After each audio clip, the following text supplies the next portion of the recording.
નમસ્કાર દોસ્તો, હું આપનો સાથી રજનીકાંત ભારતીય. મિત્રો, આરોગ્ય વિભાગના આઉટસોર્સિંગ કર્મચારીનો પગાર એસ્ક્રો એકાઉન્ટ મારફતે ચૂકવાતો હોવા છતાં પણ મોટા ભાગના કર્મચારીઓને એસ્ક્રો એકાઉન્ટ વિશે માહિતી નથી. પણ એમાં શરમાની બિલકુલ જરૂર નથી, કારણ કે રાજ્યના મોટાભાગના અધિકારીઓ, નેતાઓ અને પત્રકારોને પણ એસ્ક્રો એકાઉન્ટ વિશે સમજ નથી. ત્યારે આજનો વિડીયો આપ સૌને એસ્ક્રો એકાઉન્ટ શું છે અને એની અસરકારકતા કેટલી છે એની માહિતી આપવા માટે કરી રહ્યો છું. અને આશા રાખું કે કર્મચારીઓની સાથે સાથે દરેક જિલ્લાના ઉપાડ અને વહેંચણી અધિકારીઓ તેમજ ઉચ્ચ અધિકારીઓ પણ આ વિડીયો જુએ, જેથી કરીને એસ્ક્રો એકાઉન્ટ હોવા છતાં કર્મચારીઓના પગાર ચૂકવવામાં નિરસતા દાખવનારા, બેદરકારી દાખવનારા અધિકારીઓ ગંભીર થાય અને એસ્ક્રો એકાઉન્ટથી પોતાને કેટલું નુકસાન થઈ શકે છે એ સમજી શકે. એસ્ક્રો એકાઉન્ટ વિશે જાણીએ એ પહેલાં આઉટસોર્સિંગ કર્મચારીનો પગાર કેવી રીતે ચૂકવાતો હતો એ પણ જરા સમજી લઈએ.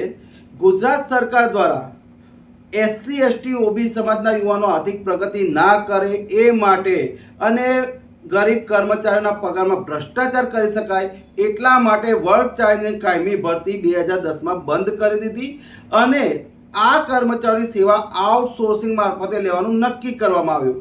ત્યારબાદ વર્ષ 2015થી વર્ગ 3ની સેવાઓ પણ આઉટસોર્સિંગ મારફતે લેવાનું ગુજરાત સરકારે નક્કી કર્યું. એ વખતે રાજ્યના આરોગ્ય કેન્દ્રો જેવા કે CHC, PHC, general hospital, civil hospital, GMERS medical college અને હોસ્પિટલોમાં વર્ગ 3 અને વર્ગ 4ના કર્મચારીઓની સેવા આઉટસોર્સિંગથી લેવા માટે આઉટસોર્સિંગ એજન્સીઓ નક્કી કરવા દરેક ઝોનના RDDOએ ઝોન વાઇઝ ટેન્ડરો કર્યા હતા અને એજન્સીઓ નક્કી કરી હતી. અને આ એજન્સીઓને શ્રમ અને રોજગાર વિભાગના કાયદાઓ મુજબ કાર્ય કરવાનું અને એ પ્રમાણે કર્મચારીઓને પગાર ચૂકવવાનું નક્કી કર્યું હતું.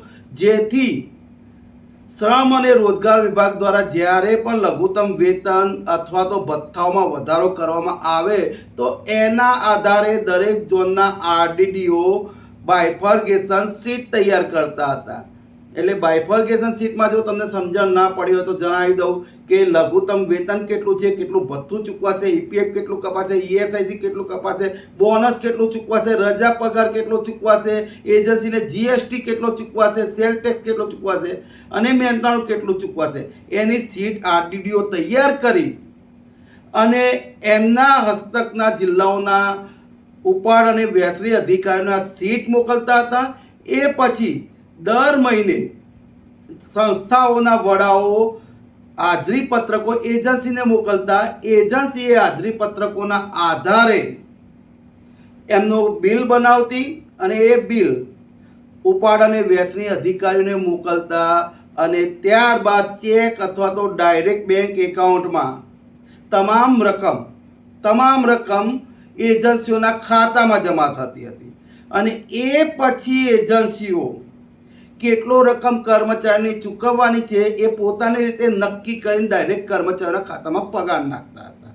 અને મોટા પાયે લઘુત્તમ વેતન જે હોય એ જ નાખતા હતા. બાકીના જે વધારાના રૂપિયા છે જેવા કે બોનસ છે, રજા પગાર છે, સ્પેશિયલ એલાઉન્સ, એ એજન્સીઓ બારોબાર ચાઉ કરી જતી હતી. અને આ બાબતને લઈને કર્મચારીઓ અને ગુજરાત જનતા જાગૃતિ મંચે વારંવાર જિલ્લાઓના વડા, RDDO, કમિશનરને ફરિયાદો કરી છે કે ગરીબ કર્મચારીઓના પગારમાં કરોડો રૂપિયાની એજન્સીઓ ચોરી કરી રહી છે. પરંતુ અધિકારીઓ તરફથી એવો જવાબ મળતો કે સરકારના કર્મચારી નથી, એજન્સીઓના કર્મચારીઓ છે અને અમે એજન્સીઓને ચૂકવણું કરી દઈએ છીએ.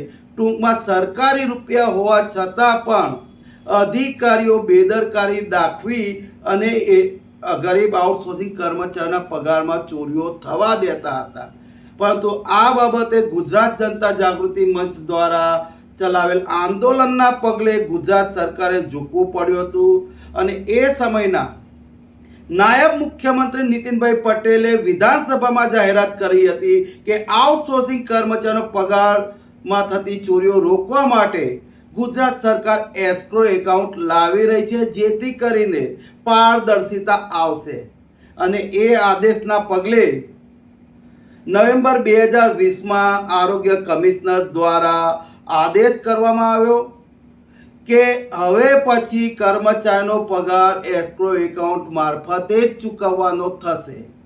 પરંતુ મોટા ભાગના અધિકારીઓ, આરડીડીઓ, સીડીએચઓ, ક્ષય અધિકારીઓ, રક્તપિત્ત અધિકારીઓ, અધિક્ષક, મેડિકલ ઓફિસર, ટીએચઓ અને ખુદ કમિશનર એસ્ક્રો એકાઉન્ટ બાબતે ગંભીર નહોતા, એની અસરકારકતા બાબતે ગંભીર નહોતા, જેના કારણે એસ્ક્રો એકાઉન્ટ હોવા છતાં આજના દિવસે પણ આઉટસોર્સિંગ કર્મચારીઓના પગારમાં ચોરીઓ અટકી નથી. ચોરીઓ સતત ચાલુ છે. ત્યારે તમામ અધિકારીઓ એસ્ક્રો એકાઉન્ટથી અસરકારકતા અને એનાથી અધિકારીઓ ઉપર શું અસર પડશે જાણી શકે એ માટે આ વિડીયો એમણે અચૂક જોવો જોઈએ. અને હવે પછી આપણે એસ્ક્રો એકાઉન્ટ શું છે એ સમજાવવા જઈ રહ્યા છીએ. બેંકમાં એસ્ક્રો એકાઉન્ટ ખોલતા પહેલાં એક ટ્રાયપાર્ટી એગ્રીમેન્ટ થાય છે. આ ટ્રાયપાર્ટી એટલે કે સંસ્થા, એજન્સી અને બેંક, આ ત્રણ જણા વચ્ચે એગ્રીમેન્ટ થયા પછી એસ્ક્રો એકાઉન્ટ ખુલતું હોય છે. અને આ એસ્ક્રો એકાઉન્ટ એ સંસ્થા અને એજન્સીના જે જવાબદાર અધિકારીઓ હોય એમની બંનેની સહીથી જ ઓપરેટ થાય છે.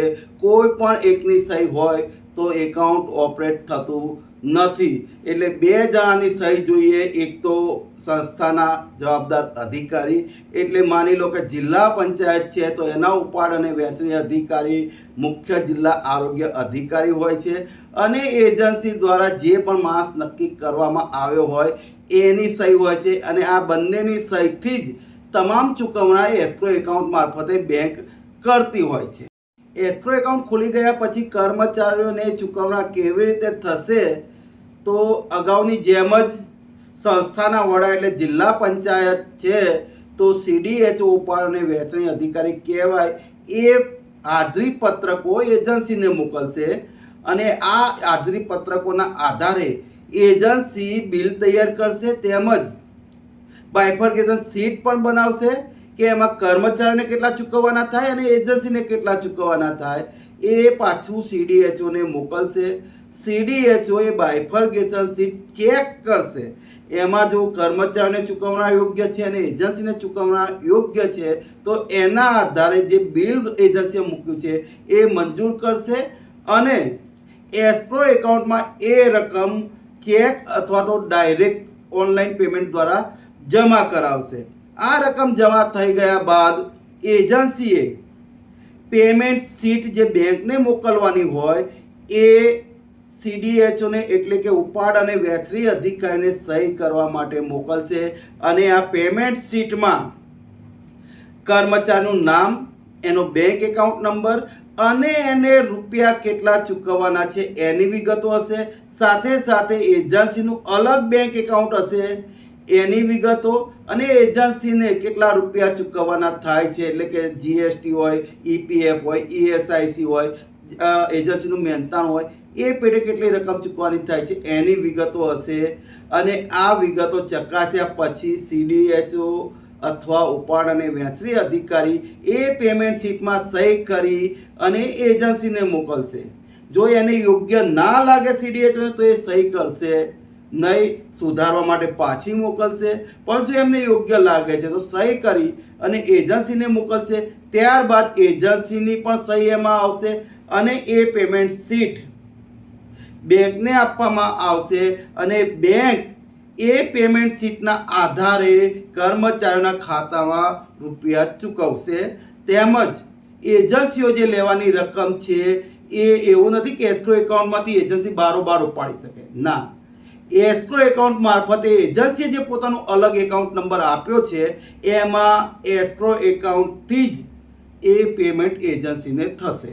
હવે આ એસ્ક્રો એકાઉન્ટને હું અસરકારક કેમ કહું છું દોસ્તો?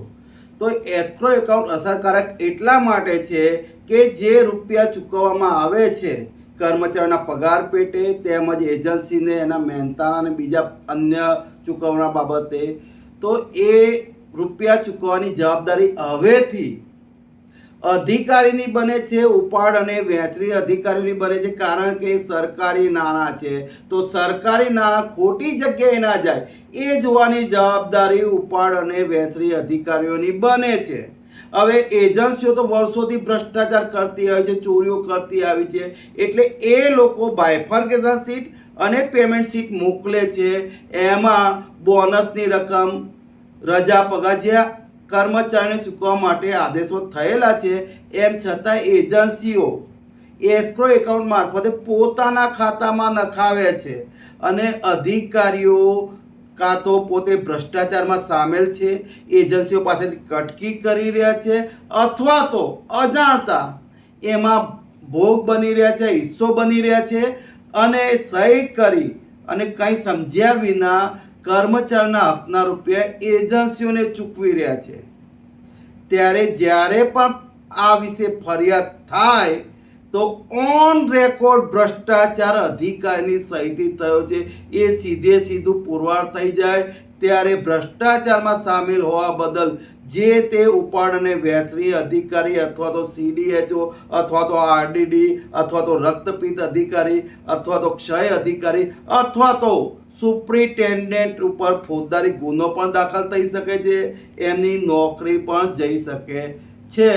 એટલા માટે એસ્ક્રો એકાઉન્ટથી પારદર્શિતા લાવવા માટે પરફેક્ટ છે, પરંતુ અધિકારીઓ ગંભીર ના હોવાના કારણે કર્મચારીના પગારમાં ચોરીઓ હજુ પણ થઈ રહી છે. તો આ વિડીયો જોયા પછી જો અધિકારી પોતાની નોકરી બચાવવા માંગતા હોય અથવા તો આ ભ્રષ્ટાચારમાં સામેલ થવા ના માંગતા હોય તો અચૂકથી એજન્સીએ મોકલેલી બાયફર્ગેશન સીટ ચેક કરજો, એમની પેમેન્ટ સીટ ચેક કરજો અને જો તમને યોગ્ય લાગે કે એજન્સી ચોરી કરી રહી છે અથવા ચૂકવણા યોગ્ય રીતે નથી કરી રહી તો એમાં સહી કર્યા વિના સુધારા માટે પાછું મોકલજો.